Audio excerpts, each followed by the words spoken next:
चल रहा चल रहा चल रहा चल रहा चल रहा चल रहा चल रहा चल रहा चल रहा। ओ एक्सीडेंट हो गया। अरे कितना गर्म है ये। अरे भाई डीजे की आवाज कम करो। आपने ये दिन तीनों चीज देखा। एक में ये कार आ रही थी और एक से एक्सीडेंट हो गया। दूसरे में हमने जैसे टच किया इस कटोरे को और हटा लिया, या हमने डीजे की आवाज सुना और बोला भाई डीजे बंद करो।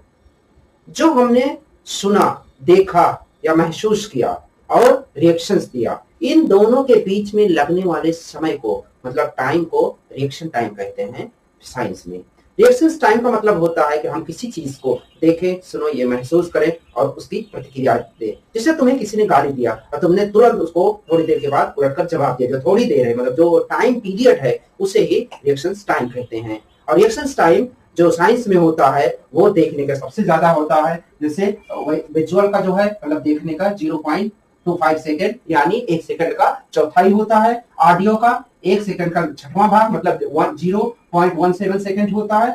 और टच करने का 0.15 सेकंड यानी लगभग छठवां भाग, ये भी 1 सेकंड का होता है।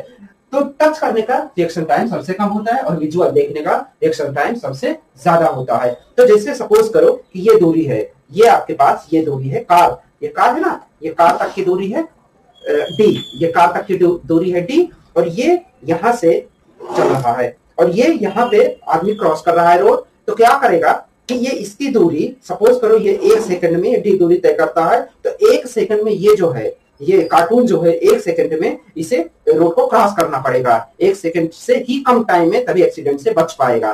तो यही डिसाइड करके जो रोड होते हैं उस पे लिखे होते हैं कि आपकी मिनिमम स्पीड इतनी होनी चाहिए, जहां पर रेजिडेंशियल एरिया होता है, जहां पर लोगों का आवागमन ज्यादा होता है। तो हम चलो देखते हैं फिजिक्स के पॉइंट ऑफ व्यू से रिएक्शन टाइम कैसे निकालते हैं। तो बेटा रिएक्शन टाइम होता है, ये रिएक्शन टाइम आरटी लिख रहे हैं साथ में 11.11 मीटर पर सेकेंड, और डिस्टेंस 10 मीटर, मान लो ये 10 मीटर 10 मीटर की दूरी पर है और ये आदमी क्रॉस कर रोड करना चाहता है, तो इसको रिएक्शन टाइम कितना होगा तो वो देख लेते हैं। तो ये लगभग इतना होगा, ये लगभग 0.9 सेकेंड होगा। मतलब कि 0.9 ये गाड़ी देखा 0.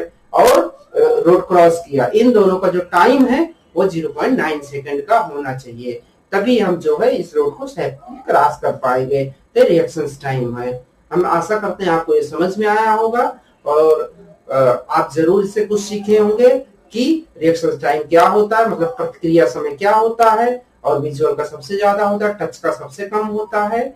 और इसी के साथ हम ये इम्पोर्टेंट जानकारी समाप्त करते हैं। आप हमारे चैनल को लाइक कीजिए, सब्सक्राइब कीजिए, शेयर कीजिए, प्रमोट कीजिए और हमारे फिजिक्स